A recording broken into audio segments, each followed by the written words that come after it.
दोस्तों, एक हृदय विदारक कहानी सुने जो बाबा साहब से संबंधित हैं। जो लोग दिल वाले होंगे अवश्य ही दिल पसीज जाएगा। 4 लाइन कवि भूमिका दियलन।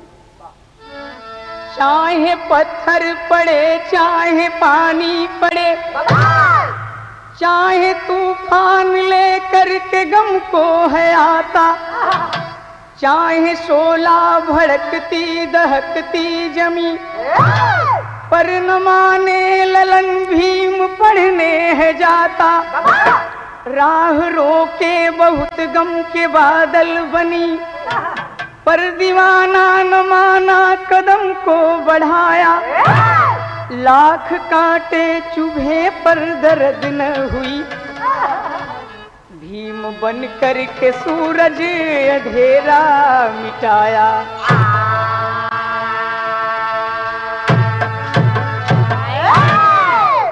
एक लाइन गजल लग गई मास्टर।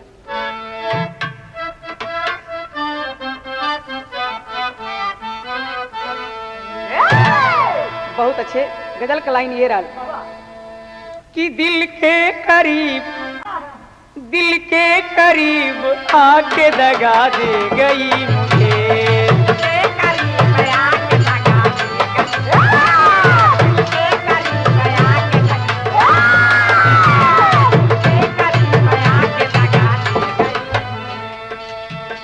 तो दिल के करीब आके दगा दे गई मुझे,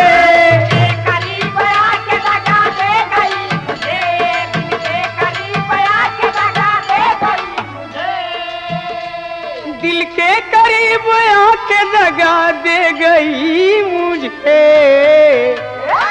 मांगा था मैं तो जहर दवा दे गई, तो जहर दवा दे गई मुझे। मांगा था मैं तो जहर दवा दे, मांगा था मैं तो जहर दवा दे गई। भाव असल पे गौर करेंगे, इंसान के लिए दिया गया है। किस्मत को खुद संवार ले इंसान वो महान, संवार ले इंसान वो महान। किस्मत को खुद संवार ले इंसान,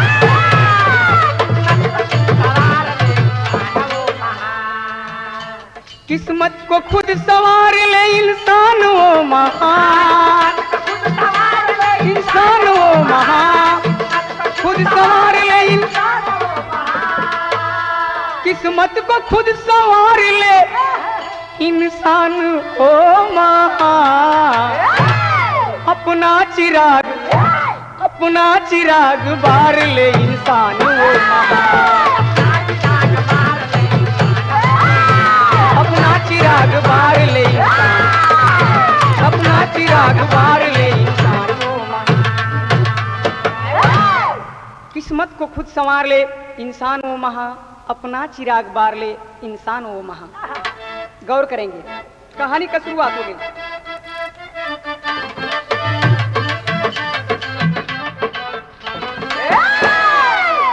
कहानी का शुरुआत हो गई। भीम भीमा का लाल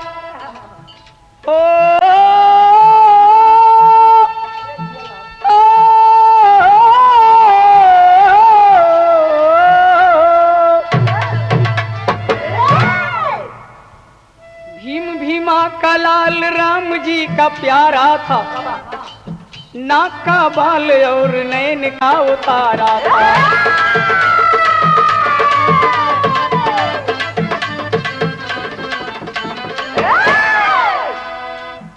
अम्बेडकर बाबा की कहानी रहा। भीम अम्बेडकर साहब जेकर जन्म महाराष्ट्र प्रांत के रत्नागिरी जिला में इंदौर छावनी में। बाबूजी का नाम रामजी राव, माई का नाम भीमाबाई। बचपन से ही होनहार। गौर करेंगे, पढ़ने के लिए वो तरसा करता था। माई बाबू से रोज कहा अम्बेडकर साहब कि बाबूजी सबकर लड़का पढ़े लिखे जाता रसन, हमरो नमवा लिखवा देना। इतना बात सुन करके भैया बाबूजी डांट दस की बेटा हमन के शूद्र नहीं जा, विद्यालय में घुसे के जोगना बानी जा। अगर कोई नाम लिख दी तो हमन के विद्यालय के अंदर जाए ना दिया जाए। अंतोगत्वा अधिकारियों से सोरस लगा करके अम्बेडकर साहब सब बच्चे विद्यालय में पढ़ रहे हैं, उनको बाहर बैठाया जा रहा है। गौर करेंगे, एक दिन पढ़ने चला एक दिन पढ़ने चला भीम जो ही ज्ञानी है, बादल बरसने लगा मूसलधार पानी है।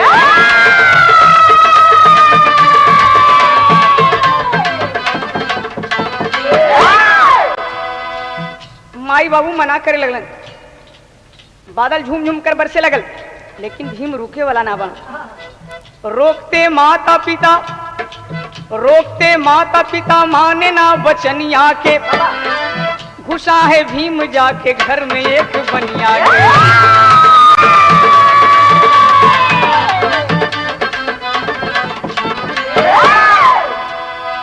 माई बाबू लाख प्रयास कैलन कि बेटवा बीमार पड़ जीवा, बेटा बीमार पड़ जीवा, बरसात हो रहल बा, पढ़े मत जा। लेकिन भीम समझा देने बाबू माई के कि माई बाबूजी जे पानी से पत्थर से डर जाई वो कभी मर्द ना बनी, अधिकार के लड़ाई ना लड़ पाई। ए भैया अंतोगत्वा भींगत भींगत गेलन, जब बर्दाश्त ना भइल तो एगो बनिया भैया के ओसारा में घुस गिलन। बनिया लगल डांटे, अरे चमार कहीं के, अरे चमार के बेटवा बाहर हो जाओ, ओसारे से बाहर हो जाओ। लेकिन ए भैया अंबेडकर साहब हाथ जोड़ के एगो बात कहलन, आ कहलन का एक लाइन गीत लग गई।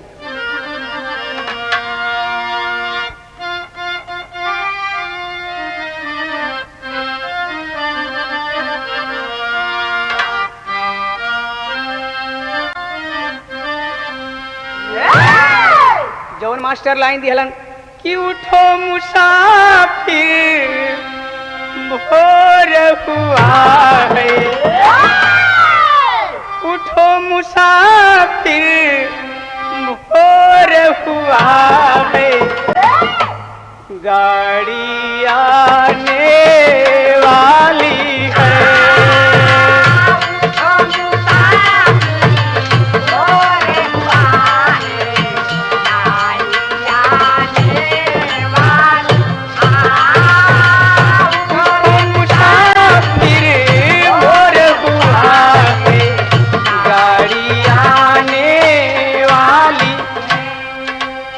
भावस्थल पे गौर करेंगे। हाथ जोड़ करके अंबेडकर साहब कहलन, सुन भैया बनिया बरसेला पनिया, सुन भैया बनिया बरसेला पनिया, दे दसरनिया हमारा के।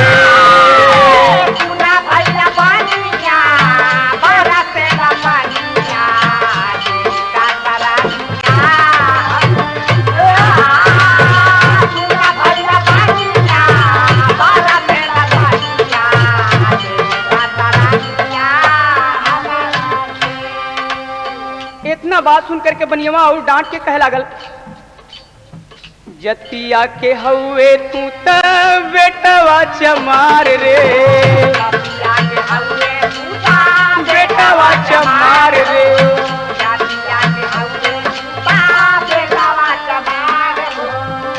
कैले न पाक पापी घरवा हमार रे, हमार रे।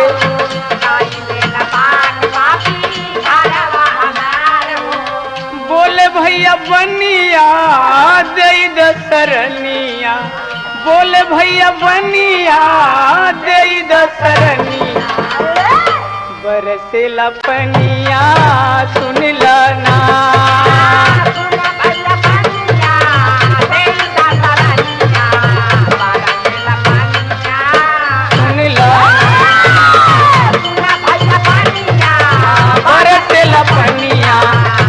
दसरनिया हमारा के।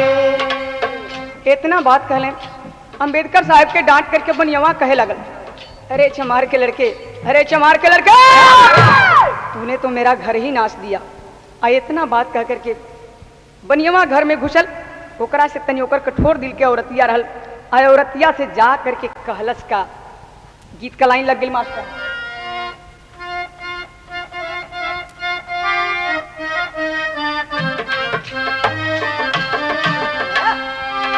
गीत के लाइन हुए बा, एगो मेहरारू बिया गिरे अपना मर्द के चिट्ठी पत्री भेजत भेजत अंत में लास्ट में खत दे दिहलस, आ खत ये दिहलस पवल की ना हो अंतर हो, पवल की ना हो अंतर देसी लिफाफा बतलई बकीना। पवल की ना हो अंतर देसी लिफाफा बतलई बकीना। पवल की ना हो अंतर देसी लिफाफा बतलई बकीना।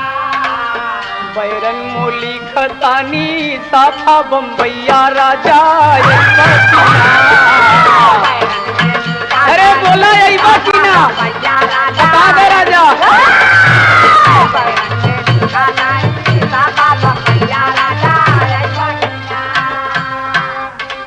लेकिन अपना मेहरुआ से जाके बनियावा कहलक नस्ल बघरवा ओ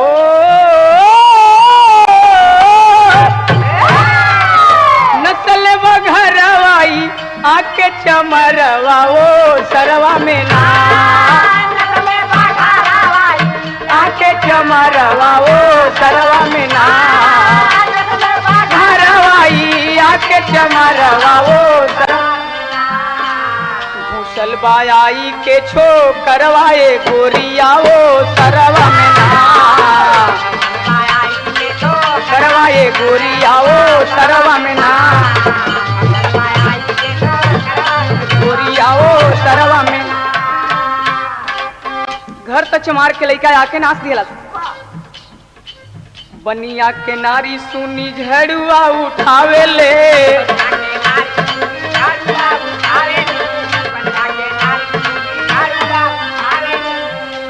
इतना बात सुनते बनियावा के औरत चट्टे से हाथ में झाड़ू लिहलत। धावल धूपल तब वो सरवा में आवेले।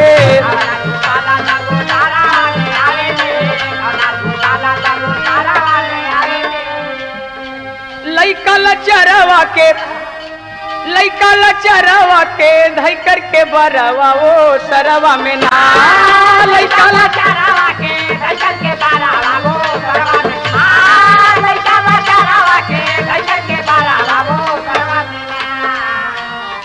दिल पापी गरिया जरवा ये भैया वो सरवा में ना। दिल पापी गरिया जरवा ये भैया वो सरवा में ना। दिल पापी गरिया जरवा ये भैया वो सरवा में ना।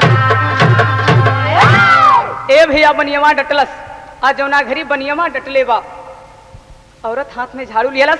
आ झाड़ू लेकर के आई अंबेडकर साहब के बार पकड़ लियलस। आ चट्टे से हाथ में बार पकड़ करके गाड़ी देवे शुरू कैलस। आ गाड़िए ना दिलस झाड़ू लेकर के अपन काम चालू कर दिलस। आ जौना घरी मारे के शुरुआत कैलस कवि एक लाइन गीत लगौलन तनी सा बढ़ के।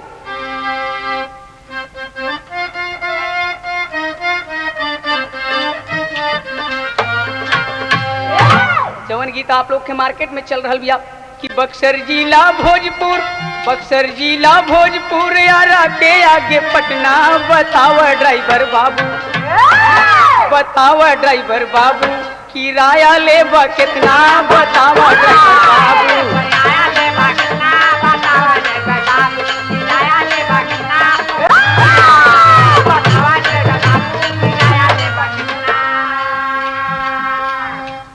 एगो गीत हमरो निकलल बा रामा कैसेट कंपनी से।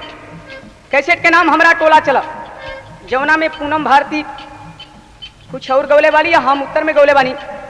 शौकीनी में नारी पहने अब के ऐसन झुल्ला। शौकीनी में नारी पहने अब के ऐसन झुल्ला। तो पाइल रहे आधा लौकेला आधा खुल्ला। तो पाइल रहे आधा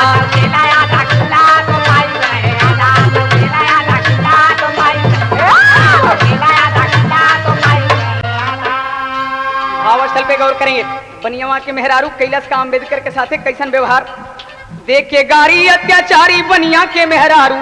देखे गारी अत्याचारी बनिया के मेहरारू। रोवेला लइका बोला मारे ले झाड़ू रोवेला लइका बोला।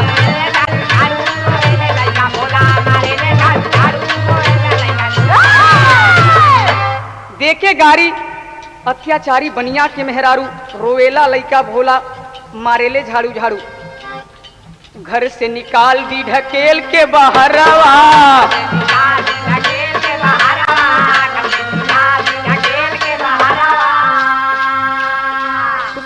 अर्थात अम्बेडकर को ढकेल करके घर से बाहर निकाल देती है और झाड़ू से पीटना शुरू कर देती है। इतने ना कैलस, जब अम्बेडकर चल दिलन तब कैलस का, गोबरा लिया के पोतन लागी घरवा,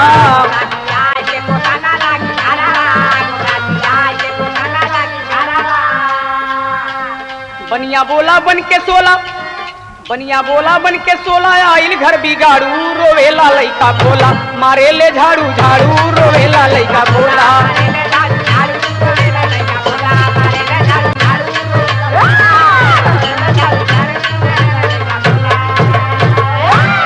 आखिर में भैया लड़का रोवत रोवत आंख में आंसू लेकर के स्कूल में पहुंचल बा। आ जौना घरी स्कूल में पहुंचल बा, अहर बनिया अपन गोबर लिया के घर लिपत दिया कि घरवा नापाक हो गई, चमार के लड़का आ गई। ओवर स्कूल के बाद अम्बेडकर साहब भींग गए हैं। अब भींगते भींगते स्कूल में गईलन। आ जौना घरी स्कूल में गईलन तौना घरी के बात बा, ब्राह्मण गुरुजी पूछ पड़े, हल करेगा कौन सवाल,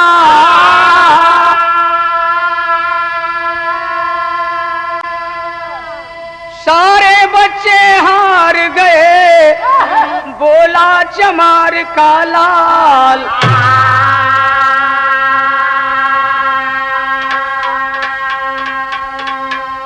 गुरुजी एगो सवाल रख ले रहलन और सवालिया के ऐलान कर दिलन कि कौन सा बच्चा बताएगा। जब कोई तैयार ना भइल, अम्बेडकर साहब हाथ उठा लेलन। आए भैया हाथ उठौलन तौना घड़ी के बात बाप, चला हिसाब बनाने लड़का, बच्चे दिए शोर मचा,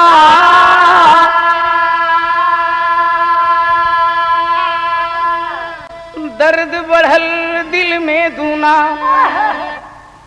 बोले साहब नीर बहाय।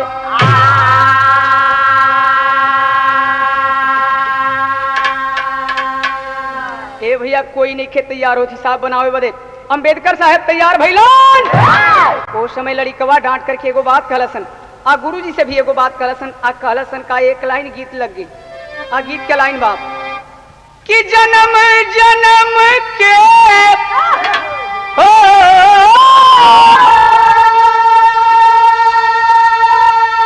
अरे जन्म जन्म के दिया नवाई साथी,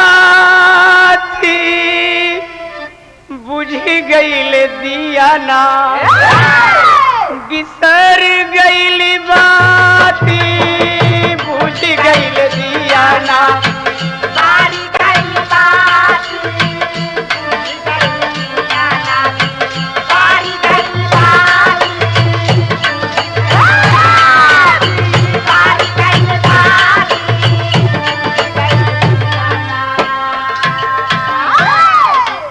लड़िकवा ये बात कलसन, रोटियां छुआ जाई हो,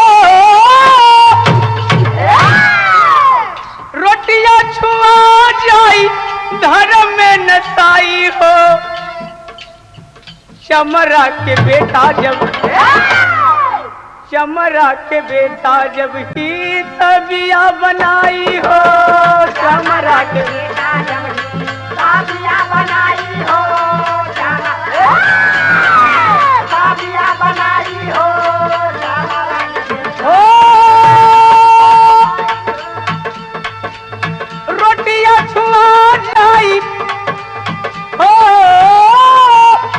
रोटियां छुआ जाई, धर्म में नसाई हो, चमरा के बेटा जब ही तबिया बनाई हो, चमरा के बेटा जब साबिया बनाई हो, चमरा के बेटा। लड़का ये बात कलसन की गुरुजी, ये चमार का लड़का जा रहा है, ब्लैक बोर्ड पीछे रख ले सब टिफिन कारी, ऐसा बोला पीछे रख ले बाबा की बनकारी, ऐसा बोला पीछे रख ले बाबा की बनकारी, लगले हटावे लइका, लगले हटावे लइका सब पारा पारी, लगले हटावे लइका सब पारा पारी, लगले हटावे लइका सब पारा पारी, ताके अम्बेडकर के हो,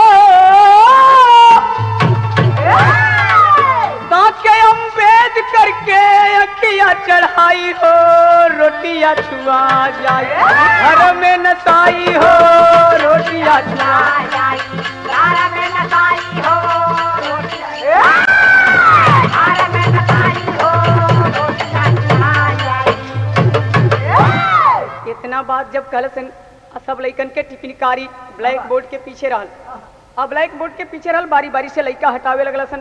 अम्बेडकर के ताक ताक करके अखिया गुड़ोरे लगलसन। जो ना घर यहाँ गुड़ोरे लगलसन अम्बेडकर के प्रति कहे के पड़ल कि दिल से आंसू कैसे गिरल तेरी का लाइन लगल मास्टर। आए राम बदरिया जैसे बरसे किया रोवन लगे भीम तब बरसेला नजरिया यर नजरिया यर नजरिया। और लइका लगला सन कहे कि जूता चप्पल सीने वाला, जूता चप्पल सीने वाला, चाम काटने वाला तू नहीं बनेगा जज कलेक्टर, भागो कुत्ते काला तू। वो समय अम्बेडकर साहब आंख में आंसू लेकर के रोवे लगलन। रो करके ये मनुवाद के प्रति सोचे लगलन, हिंदूवाद के प्रति सोचे लगलन। आज सोचलन का एक लाइन गीत लग गई मास्टर।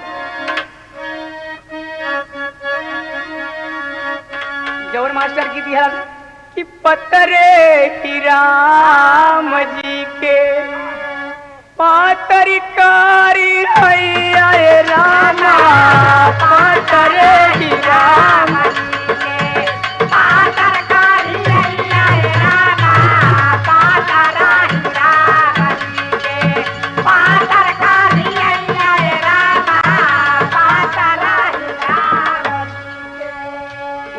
गीत के लोगन बहुत तरह से गोलन, लेकिन तनी सामू गाई ना। एगो डॉक्टर साहब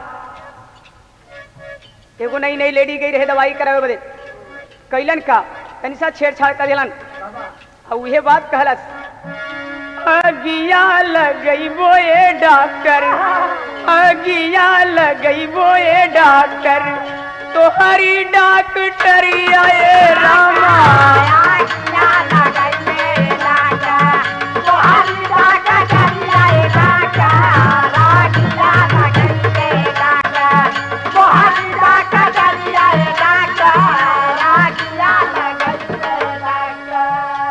अगिया लगइबे डॉक्टर तोहरी डॉक्टरिया ए रामा धर के कलाई धैला, धर के कलाई धैला हमारी कमरिया ए रामा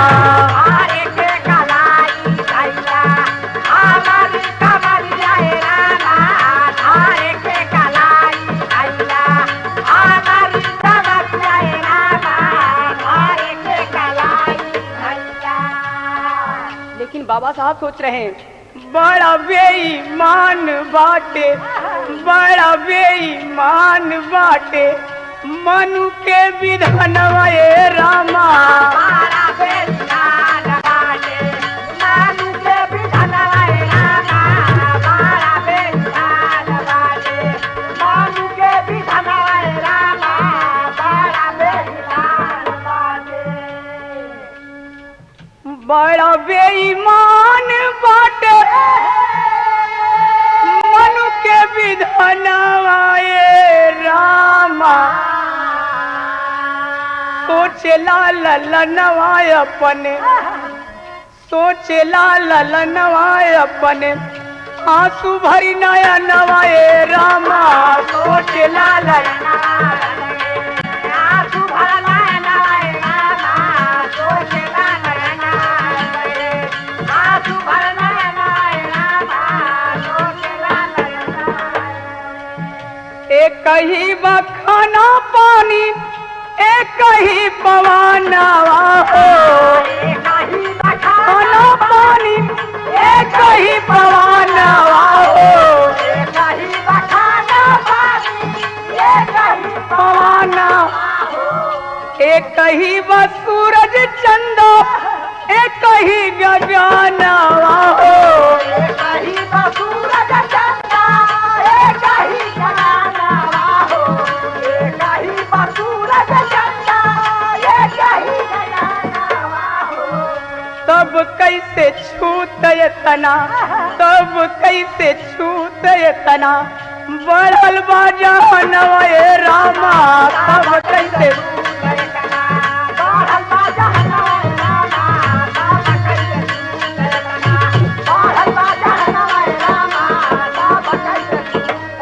ए भैया इतना बात सोचलें कि सब कुछ एक के बाद खाना पानी धरती गगन सूरज चांद फिर छुआ छूत के भावना ऐसे बाहरे मनु के विधान इतने बात सोच करके आंसू बाहर आए।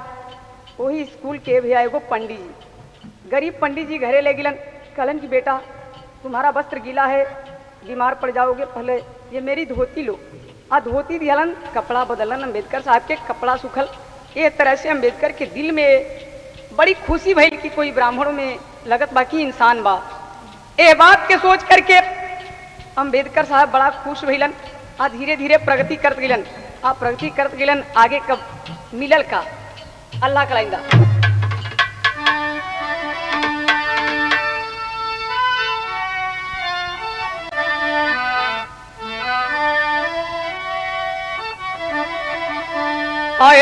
आए 1907 में 1907 में प्रवेशिका पास कैले ये भैया कर बड़ौदा पास में गईले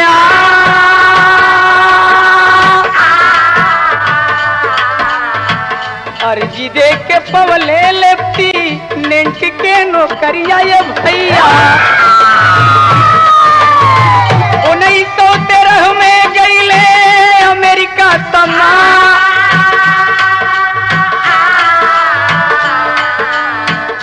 17 के अंदर भैया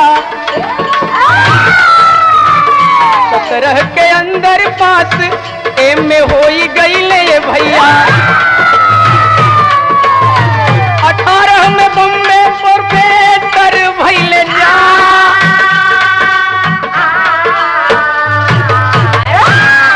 ये भैया यह तरह से 1907 में प्रवेशिका पास कैलन अर्थात मैट्रिकुलेट पास करके बीए में गईलन आ बीए करके फिर बड़ौदा के पास गुजरात के महाराज जी के पास गईलन सहायता मिलल 1913 में फिर अमेरिका गईलन 17 तक एमए के पढ़ाई कर लेलन 18 में फिर बम्बे में प्रोफेसर बन गिलन।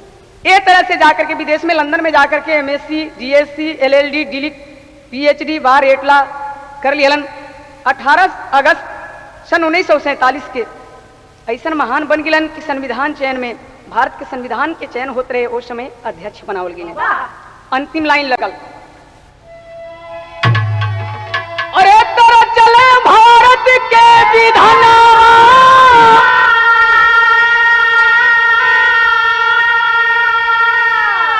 भीमा के लालना जे के जाने ला जहना हो भीमा के लालना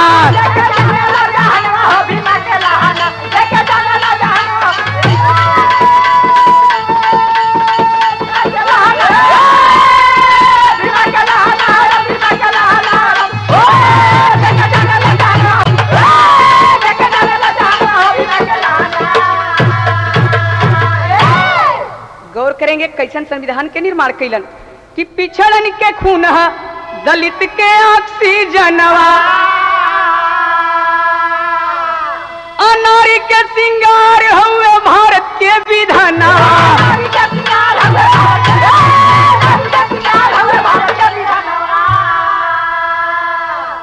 1956 में बौद्ध धर्म के अपना लेलन। आई भी बात कहलन बाबा साहब सब धर्म के पुस्तकन के पढ़ करके कि अगर मेरी बस की बात होती तो हिंदू धर्म में हम जन्म नहीं लेते। और 1956 में उनकर शादी भई 56 वर्ष की अवस्था में शादी भई ब्राह्मण की लड़की सविता से। अंतिम प्रमाण रहल कि पीछे राजपुरम श्री सदगुरु स्वामी छत्रधारी शिवनाथ परशु शिव दयाल शिवधर निस दिन है झुकाते माथ बदरिया जैसे बरसे अखिया लिखे श्री गोपाल सिंह नहीं ले दरिया बदरिया जैसे बरसे अखिया नहीं ले दरिया बदरिया जैसे बरसे बदरिया रजिया तो जिंदगी रही हो मोरे भैया तो फेर होई भेटिया दीदा